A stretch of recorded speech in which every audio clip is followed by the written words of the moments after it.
New York moves fast, but its stories don't. Some of them sit right under our feet, running through tunnels most people never think about. So today, I'm going to walk you through how the subway came to be. Nothing dramatic, just the story of how a crowded city dug its way into the future. Back in the late 1800s, New York was packed. Horse carts, trolleys, and the old elevated trains crowded the streets. The L's ran up 2nd, 3rd, 6th, and Ninth Avenue. Loud steel structures shaking buildings as they passed. And then came the blizzard of 1888, a storm so heavy it shut the city down. Transit froze, streets disappeared, and people realized something very simple. If everything above ground can fail, maybe the answer is below it. That moment pushed the city toward a new idea. In 1894, the city approved a plan for an underground line. The contract went to the Interborough Rapid Transit Company called the IRT. 10 years later, on October 27th, 1904, the first subway opened, City Hall to 145th Street. 9 miles, 28 stations, 5 cents.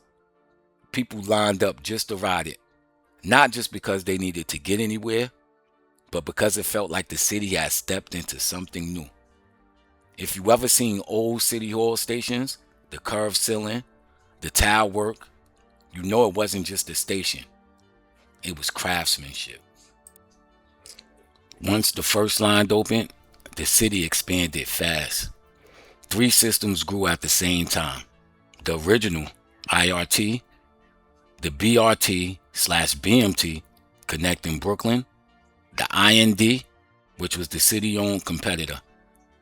In 1913, the dual contracts were signed.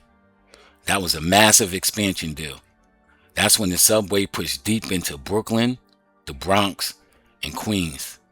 And here's the thing, the subway didn't follow the neighborhoods. The neighborhoods grew around the subway. Where the trains went, people went. By 1940, the city bought out the private companies. The IRT, the BMT, and the IND became one unified system. One map, one network, one city moving together. That's the foundation of the subways we know today. After World War II, the subway hit a rough stretch. The funding dropped, crime rose, and cars took over.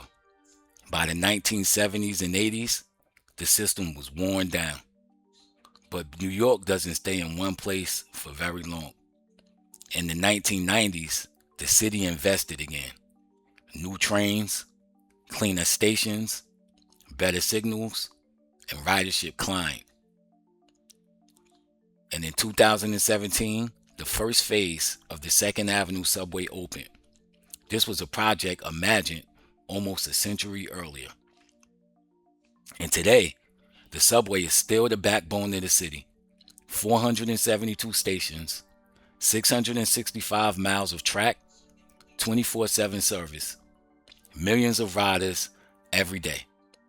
While not perfect, it is a part of the rhythm of New York. Steady, familiar, and always moving.